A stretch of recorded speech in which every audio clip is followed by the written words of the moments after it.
the landmark projects of President Bola Ahmed Tinubu's government since he became president is the Lagos-Calabar Coastal Highway.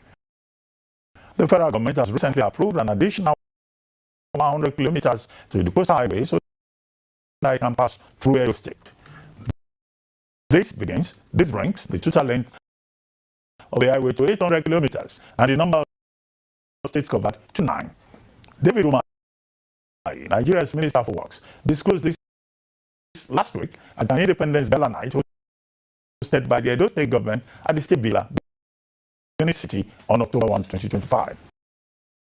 Yesterday, a chieftain of the People's Democratic Party, PDP, Chomsky, commended the Lagos-Calabar Coastal Highway project, describing it as a fantastic vision and a totally wide infrastructural initiative that reflects a renewed sense of progress and ambition for Nigeria.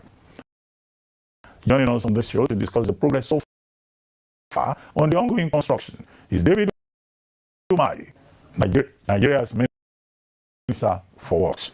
Good morning, Minister Umahi, and thank you for joining us on the morning show. Hello, sir. Can you hear us now from the and my brother friend, Rufai. Good morning, my very honourable Minister. Good morning to you, sir. Okay, Honourable Minister, you've been talking a lot about the Tinubu administration's achievements in the area of infrastructure. Recently, you were in Edo State, and you talked about, look, the Lagos-Calabar Highway even being extended. Now, just take us through, the infrastructural with regard to road achievement of the Tinubu administration, which was a major item in President Tinubu's October 1 Independence Day address. What's the update? What's the latest situation for the benefit of our viewers worldwide?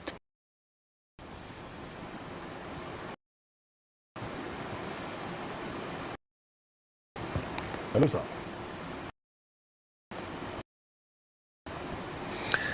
Yeah, this is disconnecting. I heard about it briefly and it cut off. But can you hear me? Yes, very clearly now. I was just asking about updates on infrastructure and the achievements of the administration, which you have been talking about.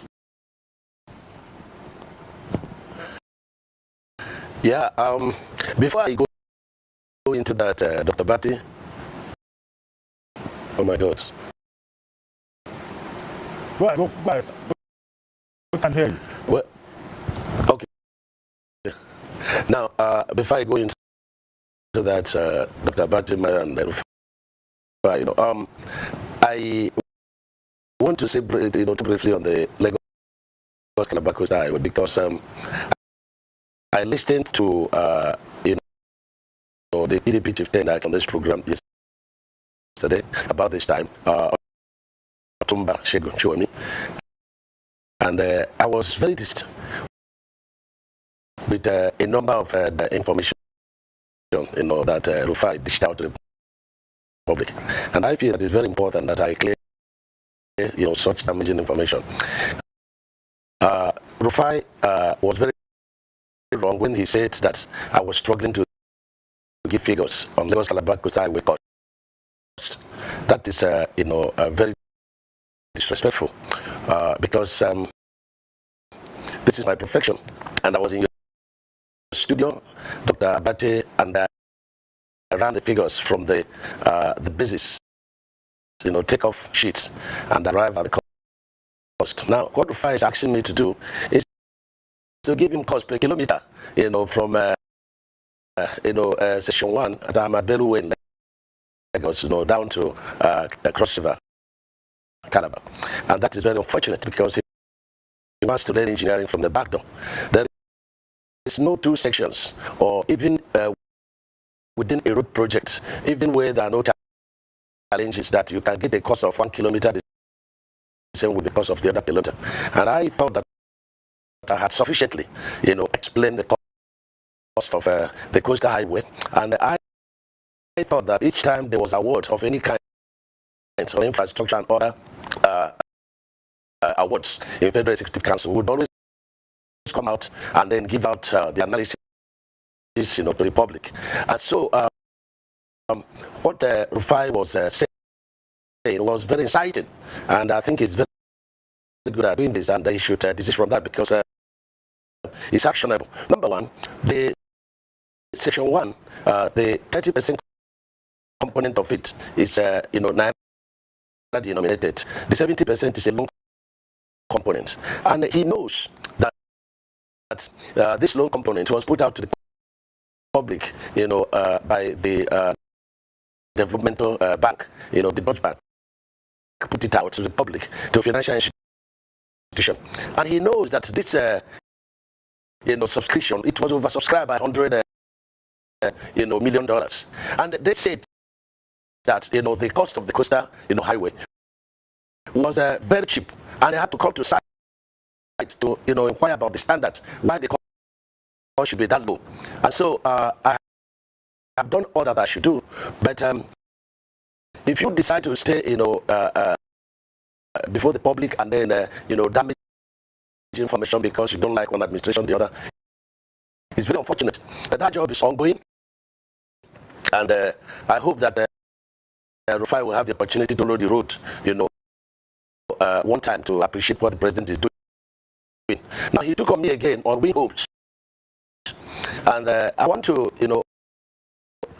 put him on the task. These wing homes, I'm sure that he had decided not to understand, the truth about it.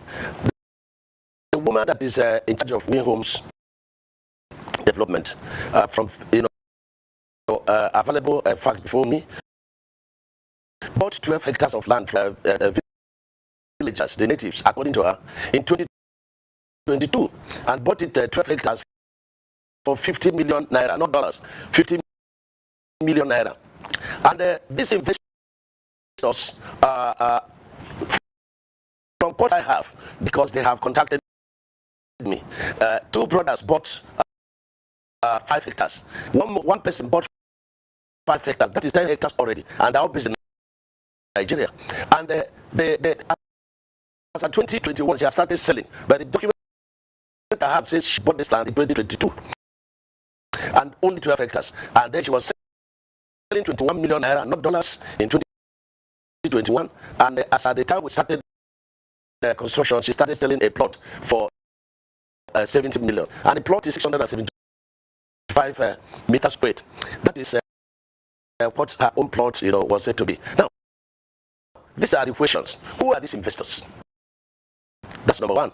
Number two, you bought, 12 hectares within a very developed area, for 50 million in 2022. If you go there, you see a lot of houses around there, and so how come, was it properly bought from the native? That's number two. Number three, did you register the consent with Lagos State government? Can you put up the document before the public? You should send it to, the attorney, Mr. Rufai, so that he can look at it. Number four, who are the people that bought this land? Did they pay in dollars or they pay in naira? You should be able to publish it. Now, I took journalists last week to Lagos at the point of, Raj was there, and they had to explore the entire premises. And if there were, buildings there and they were demolished, the tendency is that you will still see even some few rubbles there. If the land was reclaimed, you will not see the original vegetation. So they didn't discover any evidence that one building was put up outside the gatehouse, which we demolished. We valued it and we demolished it, and that was 90 million. That's what they valued it for. And then there was also no evidence that there was approval for any building by the local government. If there was, they should put it forward. Number five, they should also show us those buildings where they were located, and the monitoring of those buildings by the Lagos State government, because you would not be building without being monitored in Lagos State. So these are the issues. And she contracted the civil society organization, and when I demanded for these documents, she started quarreling with them. why are we not probing into issues that could damage the country? And why I'm interested in this matter for us to dig into the end is because she's choosing diaspora investors. Who are these diaspora investors? Can she publish their names and how much they paid and the allocation given to them? As of today, from the information available to me, she has allocated more land, she has allocated 300 plus of land. If you multiply it by 675, you'll be getting about 22 hectares of land. Whereas what is on paper is 12. And her land is bounded by very weak fence and about 10 meters of very funny constructed, drainage. Okay. And so the whole thing is there. Okay. It's there for everybody to go there and see. Has Rufai gone there to see it? Minister, then lastly on this. Yes. I need a right of reply. And I'm sure you will allow me to do a right of reply. Because it's obvious you came from me today. My very good minister friend. After hang on a minute. After you went to report me to you can finish, but after you reported me to President Tinubu, you are on here with me again today, but it's fine. I will respond to you, Minister. Go ahead.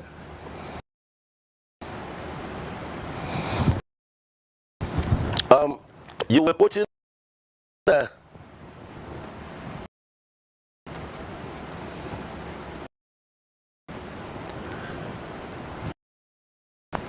am I on? Go ahead, Minister. We can hear you. Go ahead. We can hear you. Okay. Yes. Now the third one, Rufai became an attorney. Battling counsel without knowledge. She said, "Oh, there is a case in court." Yes, the way understand cases in court. The first case was 39.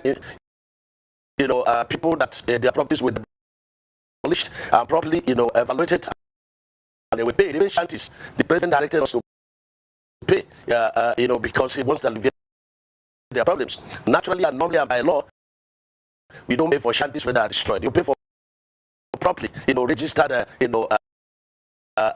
properties, and when you destroy it, you pay. Now, the 39 of them, which we home was one of it, they court dismissed the case. Then she now single-handedly on her own went to Federal High Court and instituted another case. That case is solved. Probably that's what Rufai, SAN is putting.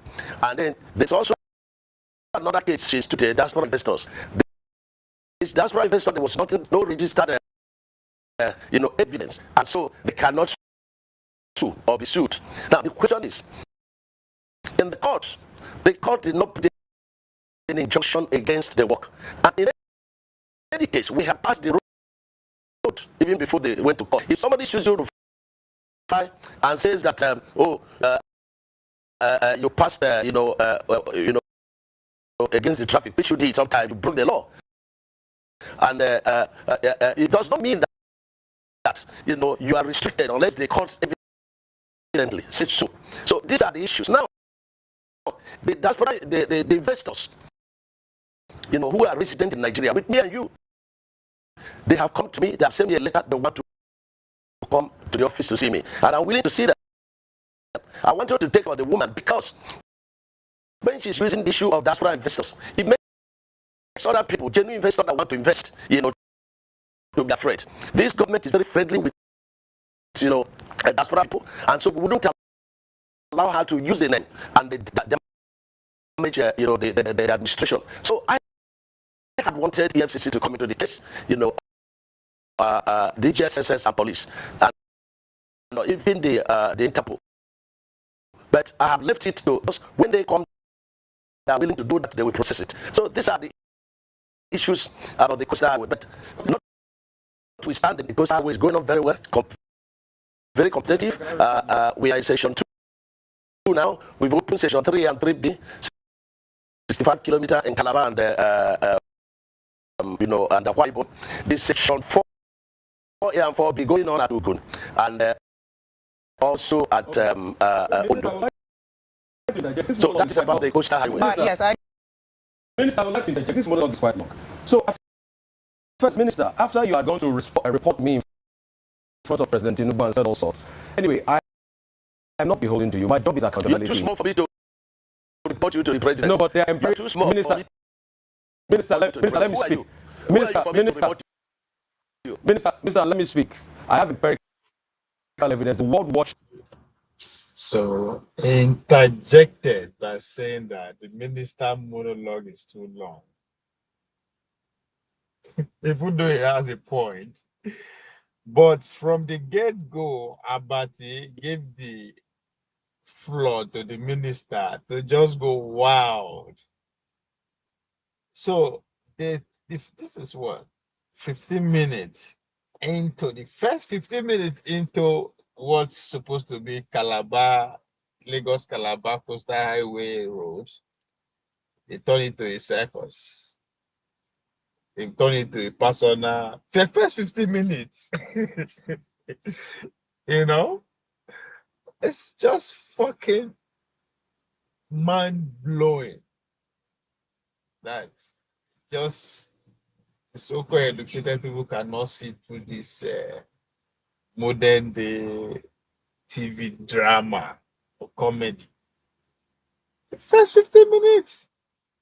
This is a project that is in trillions of naira. No, they just go back and forth, turn it to personal, aggrandizement and all that. I have empirical evidence. What is your empirical evidence? Let's hear it. On the commission of the project, when you mentioned the questions I asked you to the president, that was reporting me to the president officially. The world watches, so you don't need to delete that about the empirical facts. I don't talk without facts, Minister. You know, I have that fact I talk.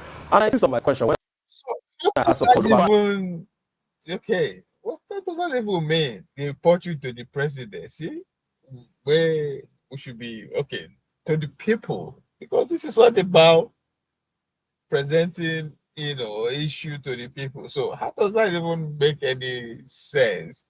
But again, it's a media, it's an avenue for elites to exercise their Turanchi grammar that we all trying to perfect, I guess. Minister, you will not allow me to speak. The problem is you will not allow me to speak. You spoke for over 20 minutes, over 10 minutes. Because you don't know what you're speaking. But let me speak. Let me speak. You will not allow me to speak. You see, if you can just keep quiet and be calm and just allow me to speak, I will be happy. All right. So my question still persists as regards the cost per kilometer. You cannot tell me that we don't have the right to know the cost per kilometer. Even if it's an undulating landscape, give us all the facts and the details of the cost per kilometer. That's all we'll ask for. Other questions as regards the loans taken. Let me finish. Let me finish. Listen to me. Minister, you will not allow me to speak. The minister will not allow me to speak. No. Don't do that with me. Minister will not allow me to speak. I was in your studio, and when the first section was on, and I ran the figures. And what you have seen us is 750 kilometers of coastal highway. We should tell you cost per kilometer, so you multiply by 750. That's not necessary. No, so tell me the cost per kilometer. There's nothing too hard for you to tell me that figure. You've also told me that figure, so I was right on that point. The second point I'm trying to understand anything. The second point I'm trying to make is this. You don't understand anything. I'm a professor in this field. Okay. You don't understand anything. What university gave you professorship in this field? What university gave you professorship in engineering? I didn't know you were Professor Umahi, Minister. I didn't know. So please, you're not a professor in practice. In practice. I'm professor in practice. Okay. I understand engineering very well. So and you have no knowledge of what you actually. If you will let me, you have no knowledge. If you will let me ask. So you keep quiet. Okay. And then stop. Minister, it's all right. Keep defining yourself. Let the world see for who you are. If you allow me to speak, the other 100 kilometers that you said they've added to it, we'd like to know the cost per kilometer of that one. And the Winsome Homes, the case is in court. So I'd like to know the cost per kilometer for that one. I would like to also know the over 700 billion first tranche of loan you guys got for this project. Has the money been spent? How was the money deployed? I would also like to know the terms of that loan. All right? How many years? What's the payback period? What's the payback return of that loan? And for the Winsome Homes, isn't it interesting that as somebody that's been a governor in the state, you know the law, a case in courts, and then you're coming to talk about the details of the case in courts. Because you denied that the case was not in court. Now you've already accepted that the case is in court. So it's not just better you thrash it out with the woman that is been reporting a case in public that we all heard, and I ask you questions based on that. So, Minister, just answer the questions. I've got no acts of grind with you. You know that. We've spoken many times. In fact, when your people call to book, I booked them, and I said you should come on air. So please just tell us those information. It's very important, Minister.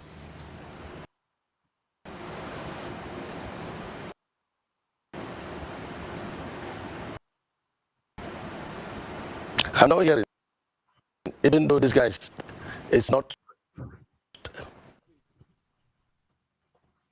Yes, you know, in certain cases, a court to say, you know, you do no case submission. Rufai does not know what he's talking, and I think he should come to learn, you know, one, how to talk. Number two, Mayo.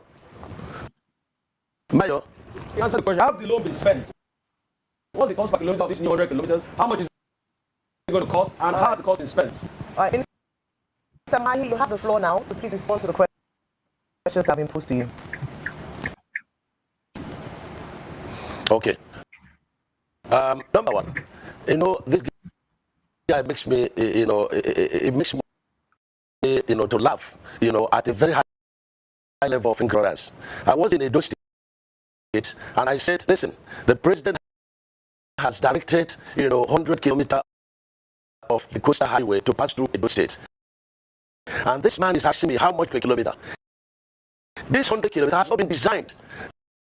There has not been a soil report on it. And so why are you asking me, you know, to, you know, is it to name a child or to do a birthday for a child that is still in the belly of, you know, a mother?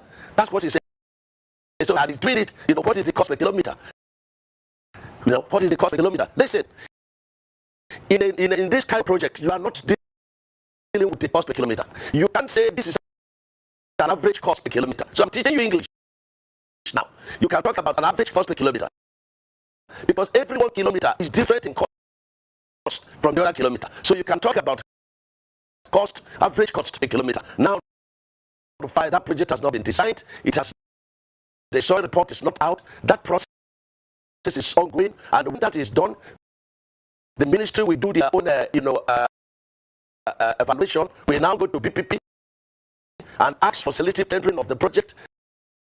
And when people have tendered, then we will now evaluate and send back to BPP. BPP will now evaluate and we send back to Federal Executive Council. It is under Federal Executive Council approval that will be able to say this project is costing this amount and the average cost is this amount. Did I answer you? Okay, so you have not designed that project, yes. What about the cost per kilometer of the one you have done thus far? Can you also tell us the details of the cost per kilometer and the over 700 billion Dutch bank loan? Can you also tell us more about that? Has that loan been used? What part of that loan have been used? And what are the terms of that loan?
Yes, these are elementary questions, and you know, it makes no sense. A process is ongoing, payments is being made, and you are saying, how has this money been utilized? The money is made for the project, and the money will be paid according to work done. When a certificate is generated, and that certificate, you know, is approved, you know, process the Ministry of Works, and then it will be given to the funders, and the funders will come and they will check, is this work done? And if it is done, they will release the foreign component of that loan. That is the process. And if I have to continue to teach Rufai this profession, then for it, you know, because it's darkening castle without knowledge. The cost per kilometer of the work done thus far, Minister. All right, Minister. Cost per kilometer of the work done thus far. This is elementary. How can you be asking for cost per kilometer? In the process of construction, no, Mayo, hold on. Okay. Let me explain. Mr. Umahi, we have very limited time, so I'd like to interject here. When I ask my question, then you can marry all of them together, please. Thank you. And I just wanted to mention. Explain. No, you will explain, sir. This man is usurping. No. That's why I'm coming. I want to ask John. Thank you so much. The reason why we are asking is that we are speaking on behalf of the Nigerian people. So it's not necessarily to one person.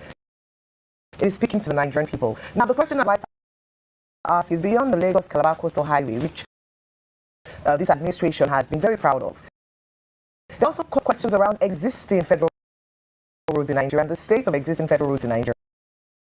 So some of them have been tagged as death traps. And it'd be great to hear your thoughts around the Lokoja, Okene, Okbela, Auchi, Ewu Expressway, for instance, the Ewu Uromi Abo corridor. So these federal roads beyond the Lagos-Calabar Coastal Highway, what are your plans in terms of maintenance, in terms of fixing, so that we don't lose Nigerians on these roads as a result of the state of them?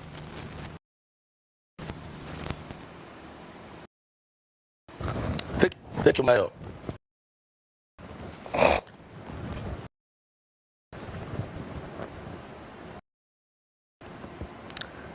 Can you? Yeah. Okay. This is a very it's very good question, and it's very useful, and it's a question to help the country. Number one, we've been in about 2 years plus, and every part of this country, the federal road is calling for attention. And the question is, will this road destroyed to this level just within the past 2 years that Mr. President came, you know, in office? Number two, where will all of us, you know, all the years that these roads were damaged to this level? And a man came on board divinely, and he had decided not to construct roads, but to build roads. I was in Ewu the other day, and the governor of the state doing very, very well. And he has said, look, you have constructed part of this Uromi Abo road. We want to take part of it to construct, to help the president. And I was there physically to, you know, hand it over to him. The process of procurement is ongoing, and you know, very soon, before the month of November, work we get you know, started there. I was also on the Benin to Warri road. We have 3 sections there. The section done by Levers, very poorly, you know, done in terms of, you know, very slow pace of work, but very good quality work. And we have terminated that job because nothing meaningful was going on there. So we terminated it, and graciously, the governor of Edo State has taken about 31 kilometers of that. The remaining 23 kilometers is a bit stable. And then we get to give section. That is an NPC, you know, funded project, and the president has given a match project should continue, even though NPC are pulled out of the funding. And that project is ongoing. You have the dollar section that is done by SKCC, you know, which is from the boundary of you know, Benin to Delta. So let me put it this way: the president is tackling, you know, and decisively all the very major, you know, projects within the economic corridor. You cannot say of any particular road that is within the economic corridor of the nation that the president is not doing. So people right now about this West Road, there are about 7 contracts going on in this West Road, and they are all very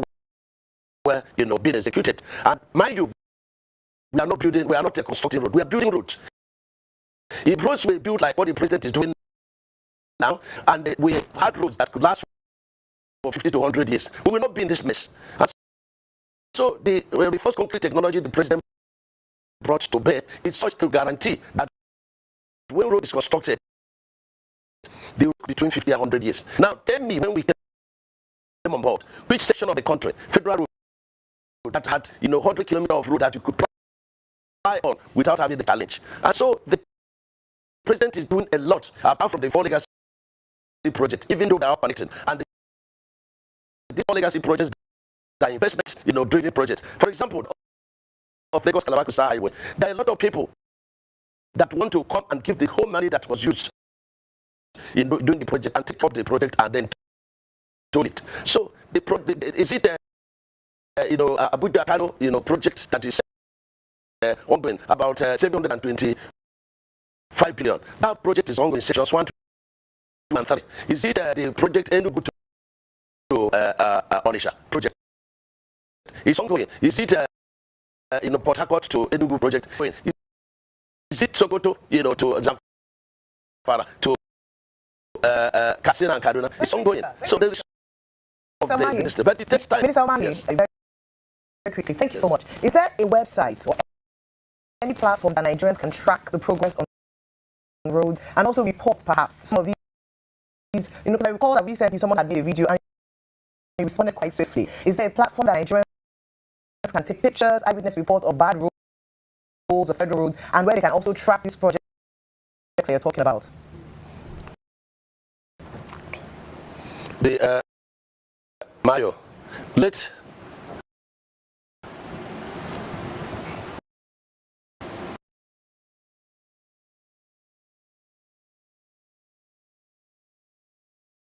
So if there are no website or site or any ministry or anywhere that one can track the progress of the roads, so where is all this empirical evidence? Where are they coming from?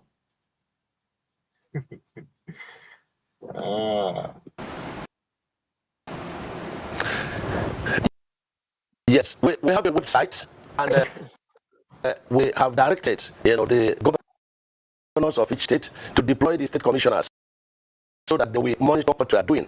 And I have directed that in these major projects, we should list out major TV stations that will be able to go, be part of the operation. They will video the operation, they will video the method statement, and then deploy to social media. So they can go to our website, and so we begin to download the operations to the data, not only for the public track the progress of works, but also to enable our young engineers to also learn. Those who may not be able to do their IT on site, they will also be able to learn. So these are ongoing, and we are starting a process that is going to outlive all of us, and that is by building a road that is properly constructed.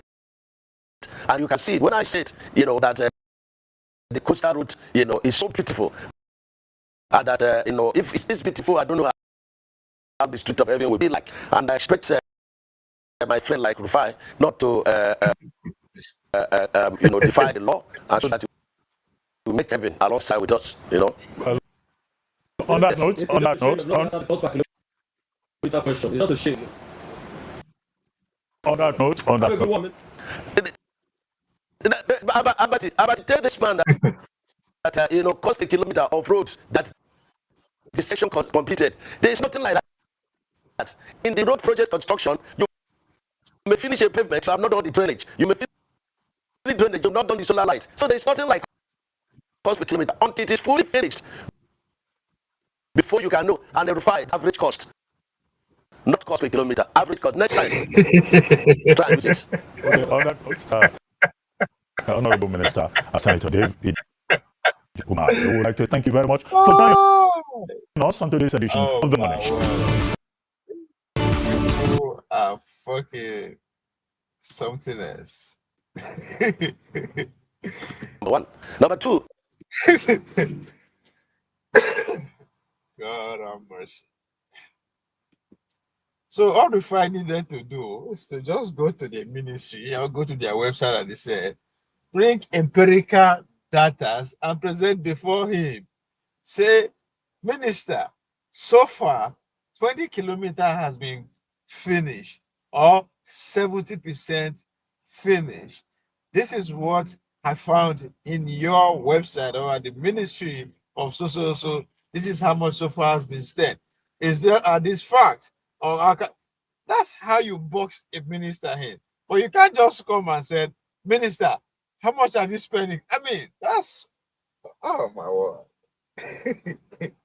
So I just spent 30 minutes, right? Turned the whole important, age subjects like this into a circus, into a drama and a comedy within themselves. They see who reported to me, want to minister, who reported want to president. Who gives a fuck? Who cares? But again, there's a reason why, media like this is established and character like this are put in place to act and display in the name of, speaking truth to power or being a journalist. This is a platform for the educated ones to just keep deceiving themselves. Because I just don't understand that. For educated people by every standard just wasted 30 something minutes just rigmaroling over an important project that is costing trillions of naira.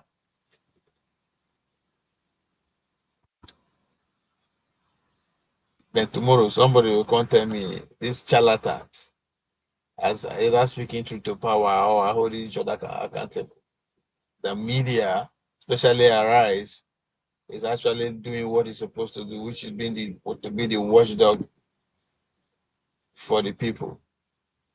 These guys don't give a fuck about the ordinary person. They don't roll like that. That's not their, it's not in their trade. Manufacturing concept by Chomsky is is the best books that describe, what is playing out before us, that give details how mass media works. So they are supposed to be analyzing multi-trillion-naira Lagos-Calabar Coastal Highway. Their goal is to put that project under scrutiny before the public and let the public make up their mind or come to conclusion. But no, they turn it to personality contest. If I want to show the whole world that yes, a minister reported him to president, that's a big fucking deal. They never report you to meet president before. Say, oh, I have an empirical evidence. It was like, people like, who cares? Now, waiting we won't hear for national television with that. People tune in to know how their tax money is being extended in terms of that road. What is going on? What is the truth and not? What is how far? That's what people are interested in, not you, who is supposed to be the one presenting the issue before. Nobody cares about you, report you, who doesn't report you. I don't even know. Like, if to say that people like me are Monday, Paolo, and my village people, they, debate, then it's understandable. But these are the people that we are supposed to be listening to, who are supposed to guide and shape our opinion on how the society should be. Self-aggrandizement. In an attempt towards to question the cost, transparency, execution, and it spark debates down to personality contest.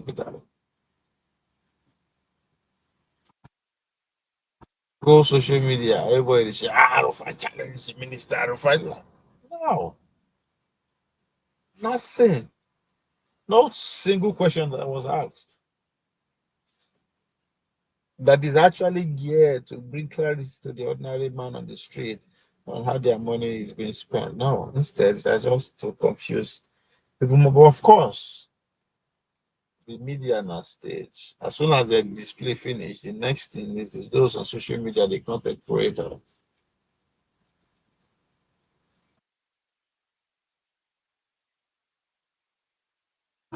Their job is to force money, multiply this spectacle that they just display.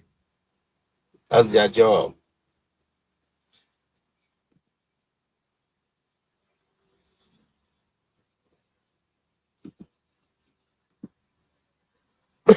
Force multiplication, that's their job, is to to forcefully, make sure it stays in our memories. So we repeat on arguing. These war educated people will now come online on different platforms, different television, begin to argue. Rufai actually speak truth to power. Rufai actually asked, my box him to one corner.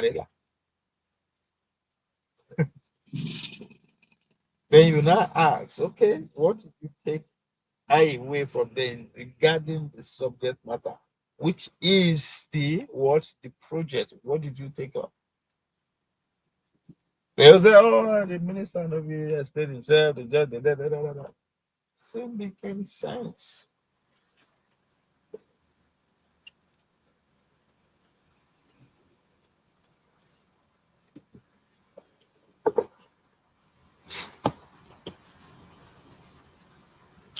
So if you go read manufacturing concept by Chomsky, you will understand it. It'll be very clear to you that these people are just, there to guide. They are the gatekeepers, the ruling class, the ruling elites, and they are paid handsomely for that.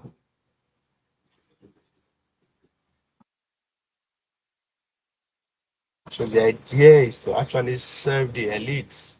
It's nothing about the masses, because the drama that just took place for past 30 minutes, if you take it to the average Nigerian, then they will have no clue of what is being discussed, what is being debated. But what will come out very clear to them is that, oh, Rufa challenged the minister. Okay, on what?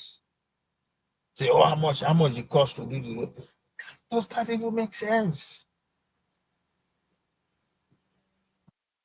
But that's exactly what is expected from the ordinary people to take out from there. It's not about the grammar they are speaking, construction, building, kilometer, average cost per kilometer, what is the cost of life. So those are just uh, educated people way of just confusing themselves. So last now, just tell them, I was listening to ourselves at the detriment of the majority.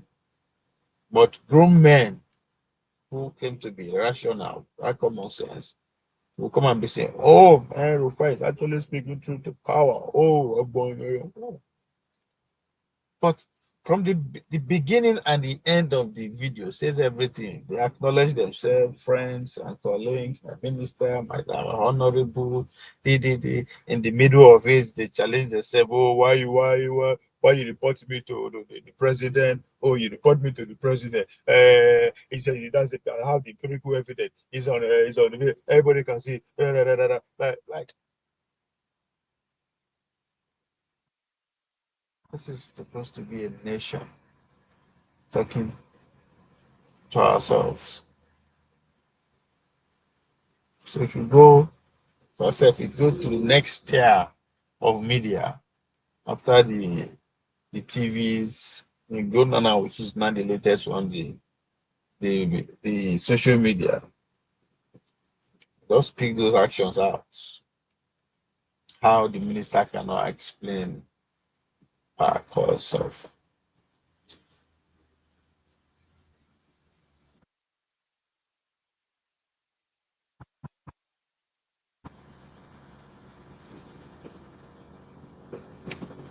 So at the end of the day, they shape the narrative, but that narrative lack substance, like the key issue underlining that project. How transparent is the project? Who are the companies that did it? What are the processes? Now you just don't ask the minister like that. No, you come with your own founding. Oh, this project was floated for the public to bid or so time. Oh, it was never give present empirical evidence to use the fireworks before your guess. Then I want you to defend those data. If you come before my say minister, finding from your ministry, finding from your website, finding from like empirical evidence, like I said, shows that 20% of the road has been constructed. 20% of that road consists, oh, so numbers of kilometers here and there. And so far, out of the $15 trillion, 1 trillion has been expanded.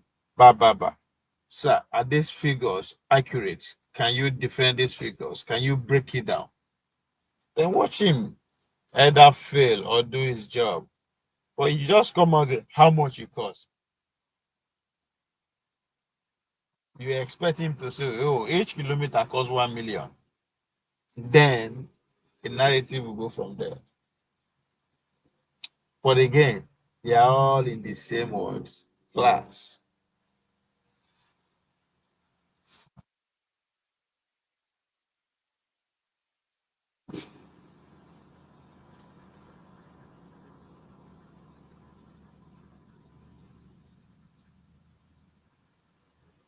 So there you see it shaped the narrative away from what matters, but their own persons. For a reason though, we'll get to the reason.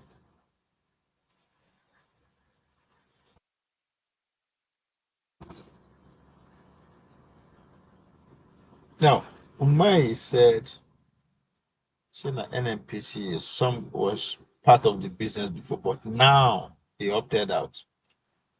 That is a very good point to start. Why did they opt out? What are the reasons? But of course, you are not qualified to actually ask that kind of question unless you also have your own facts and figures that will accompany such a question. Yes, on day, so company pulled out. This were their reasons. Then you watch the man answer the question. But that even few of their, but that's not the goal. The goal is to come and set a narrative. The goal is to come and shape a conversation. But most importantly, we have to do it in a way that it benefits our owners, it benefits the corporation, because the whole essence of certain media is in profits. So with that with the dramatization of the whole event, it attracts people to what like, play, share. There you go.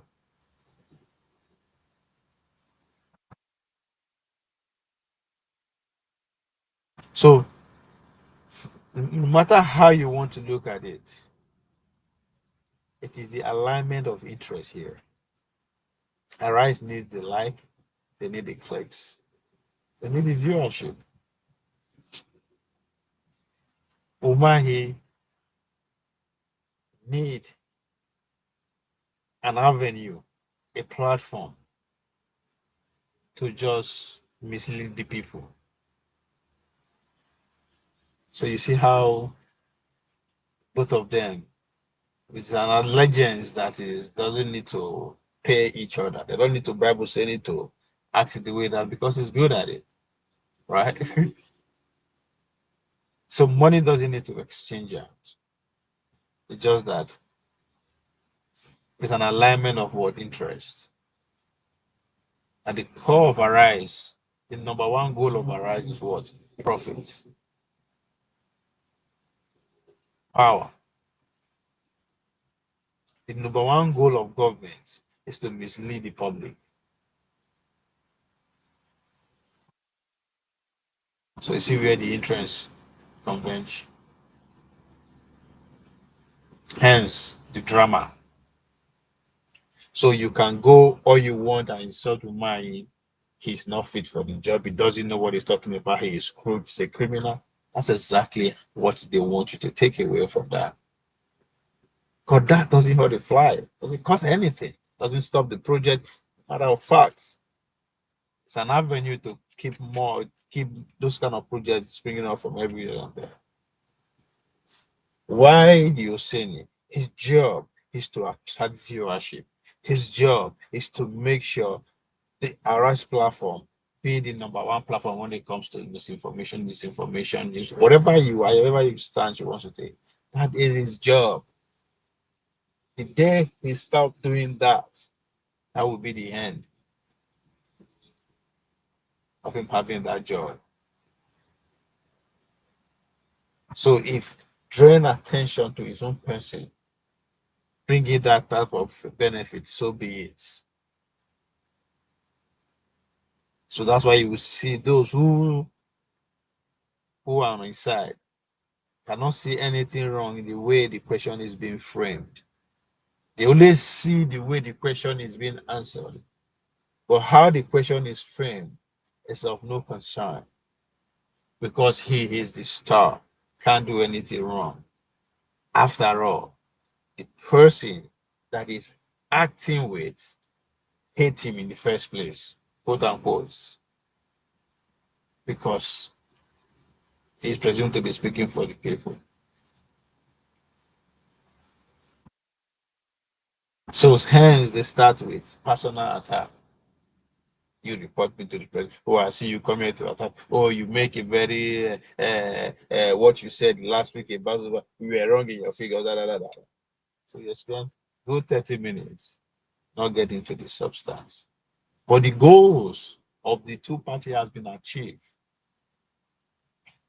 which is from the government side to confuse the people, while from the Arise side to get more like shares and what viewership. You can't beat that. Can't make that up either.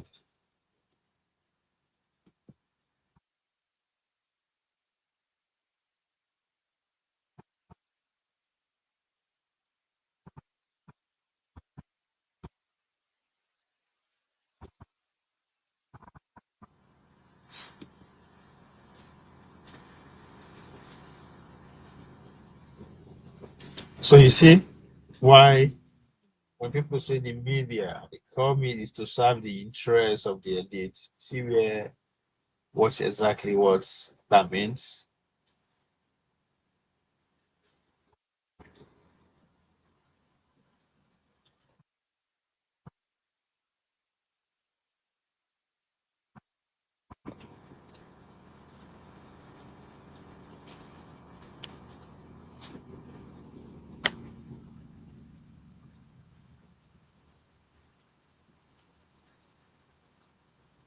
So it's all about spectacle over substance. Put on a show, and nobody cares about getting to know the truth. The show, this is your acting ability, your performance. That's what the people will be talking about. Because what they talk about from that interview is the performance of Rufai and the performance of the minister. One had to outshine one. Rufai did very well. Put up a show. It's asking the minister how much it costs to do the road, and the minister could not answer. That's what we're talking about. That's journalism. That's how it takes to power.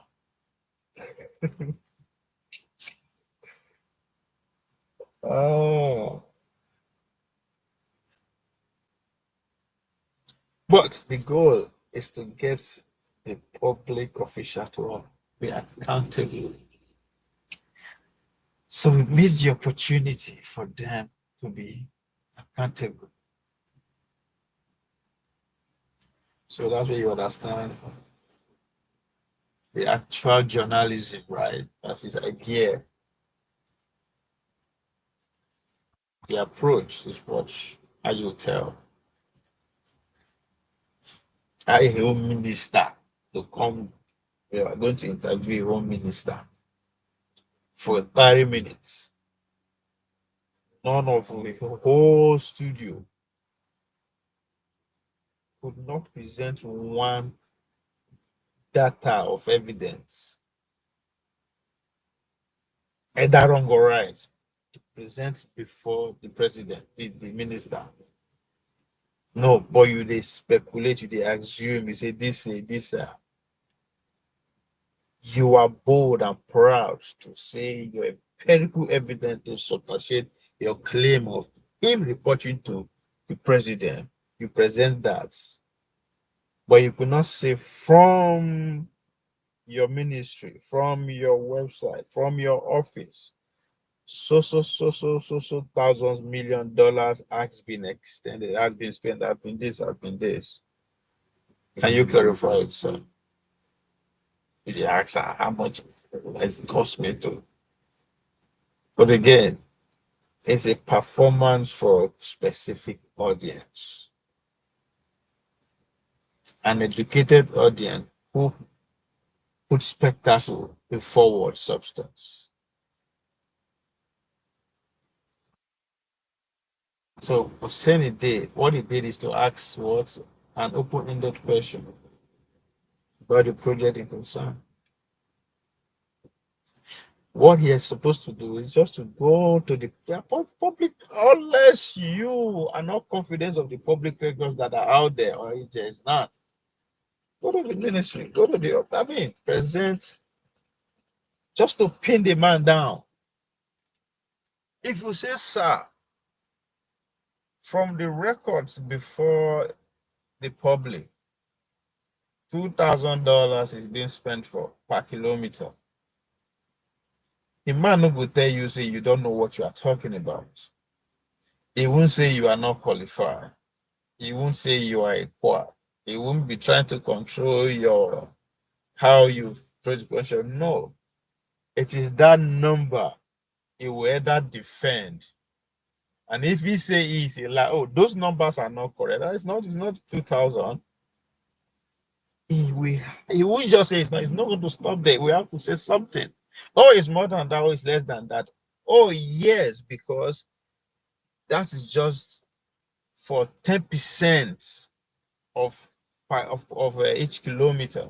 Why? Because we are still going to put street lights, we are still going to stripe it, we are still, but that is not the goal, because none of them, if both of them, if Rufai go that far, it will not be on air the next day, because the minister will not be the best. The minister will do is say, okay, I will have to reach to the foreman or the construction engineer or whatever the site engineer to give you that detail. Oh, I'm not sure that data is actually correct or is coming from. There'll be more. It will try to make sense rather than attacking him of not know what he's talking about. The worst he will do is that those data are not correct and where you get it from is wrong.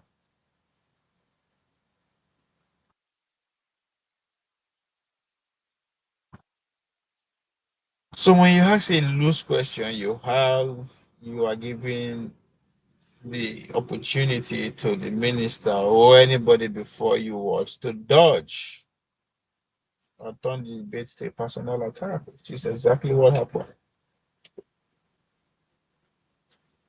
And the minister knows, because Rufai likes space so much emphasis on his person, he will do everything to defend that. That's why he has empirical evidence to prove the minister around that he actually reported him to the president.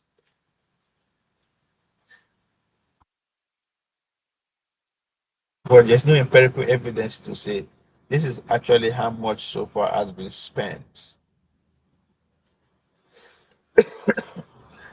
Excuse me.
So I would say both of them achieved their goal. So there will be a lot of meme, a lot of reaction, a lot of shots, real plays flying everywhere just on that personal exchange. You reported to the president.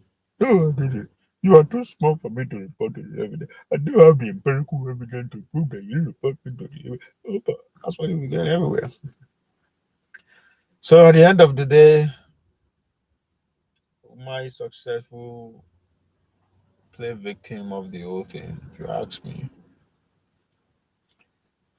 Arise, I said, we gain what? We gain ratings, go viral as usual, which is prize for being a good actor today. Go viral.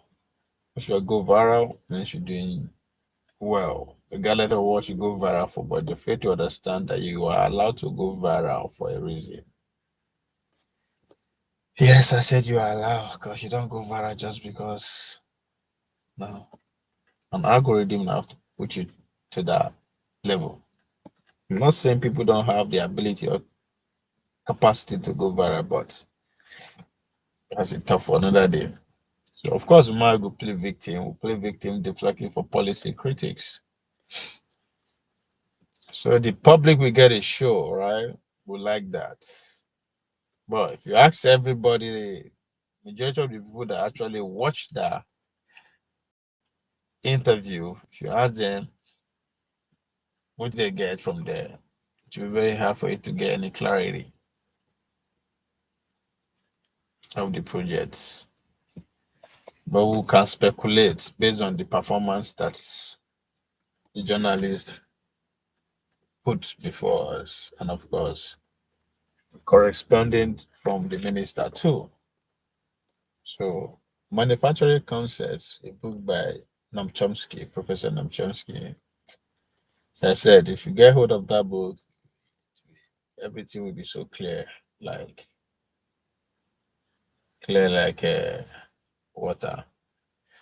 So, however you want to say it, the elite control the media. So, often say they're always within the boundary. So, they fluid. So the media cannot go beyond the boundary being set by the corporation. You tread beyond your reach, you are out. So if you see any journalist still being there every morning, still they talk to the nation. He's doing what is expected of him, knowingly or unknowingly. You have to play to the interests of the state or to the corporation. The corporation run the state these days, so they're all one. The owner of Arazi, after all, dines and one with the president. Not be everybody get access to the presidency. Outside the blood relative of the president, if you all get access to the presidency, something is up. Can't go beyond that. You can't go against that because that's an access. It's a privilege to have access at that level. It doesn't come just because. You got to earn it.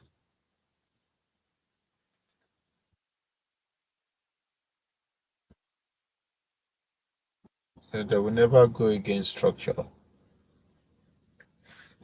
Because imagine if we have workable structures. Those questions are, again, he will not be coming off of his ass. I was talking about empirical evidence. They'll be coming from institutions that will put in place to check the processes. So you'll be dishing your empirical data from those institutions. But of course, that means you are putting the institutions on red alert, and that is not acceptable. So any project that is tied to the states or to all those big corporations, you are not allowed to criticize it to the understanding of the ordinary people. If you try it, you are out.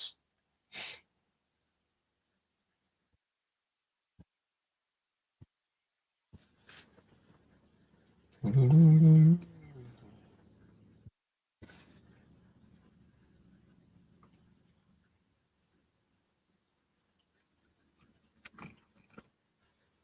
Rufai Oseni display is just a small role,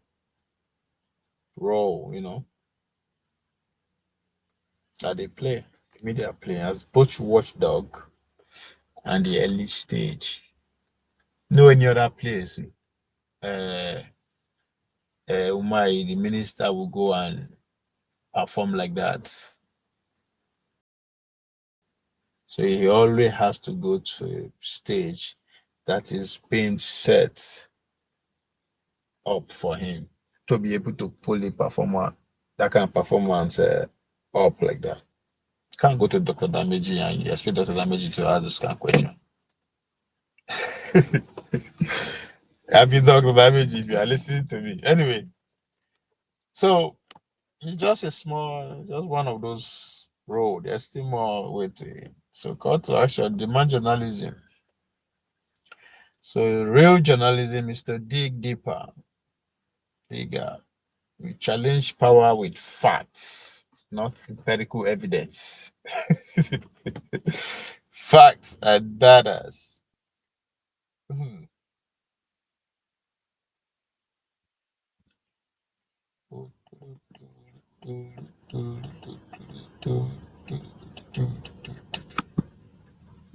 you seen another person come to invest?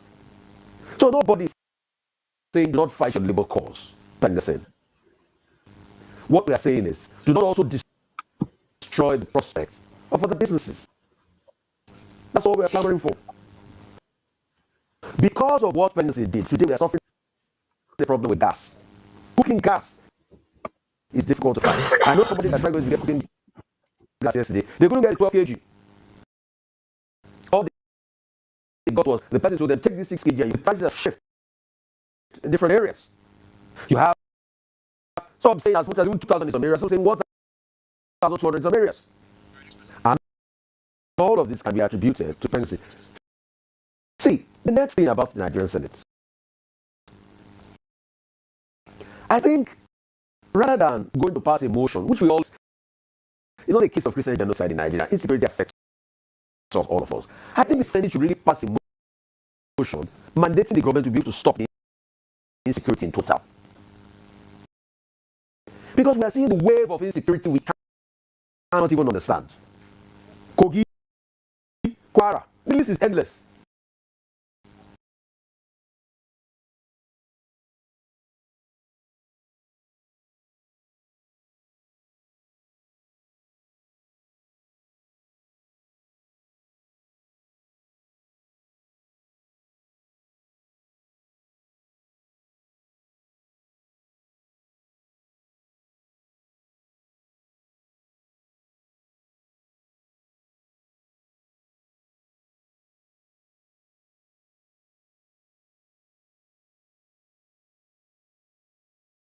So I think it's a very futile argument to make by saying we want to tell the Americans that it's not only Christians that are being attacked, but it's not futile because other people are being attacked.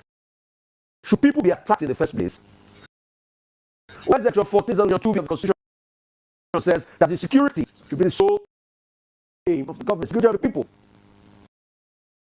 So I think that motion should not be against the talk about Christian general, which we know is perpetrated by white Christian nationalist group in America, like to open door and the like. It should be how we can even find lasting solutions to the level of insecurity in the country. I yield the floor. Dr. Bati. Okay. Very okay. So, I don't know what they cause insecurity. The United States Congress came out to say we are the one responsible for sponsoring Boko Haram. That not be me talking more. So, Mr. Empirical Evidence, you did hear that part again, saying that these people serve as a watchdog for the elite, not even the common people. That's all. You are allowed to operate within the set boundaries, which I said earlier. If you go beyond what okay, you heard it, yes, but that's it. That's all you are allowed to do. Just hear it I look the other way around. If you take the next step, which is to go and investigate or amplify it, you will not be sitting there. But again, it's about performance. So put up a good show, command the grammar very well. It has fans. Boom. Telling. Easy. The matter is as follows, in my view. Vice President Kashim Shettima was speaking yesterday on behalf of the president at the Nigeria Economic Summit Group meeting number 31. And part of his speech, it was a lot. He talked about the achievements of the administration, what has been done with revenue generation, taxation, job creation. But the aspect of it that has been extracted for public interest is where he spoke about Alhaji Aliko Dangote and the Dangote refinery. And he made the point that if Dangote, who decided to set up a 20 billion refinery in Nigeria, are chosen to take even just 10 billion to Amazon or all of the successful companies, Google and all of that, it will be making better profit. In other words, this was the most righteous statement from government side, saying that look, Alhaji Aliko Dangote is indeed a patriot and it's an example that should be followed. The vice president, speaking on behalf of the president, went forward and said that, in fact, the Alhaji Dangote is an institution. It's not just an individual. It's not like you from Lagos State, right? Yes. Or this man from Udobulu. Some people don't even know where Udobulu is. But this is an institution. A man who is committed to his country and who is committed to developing his country.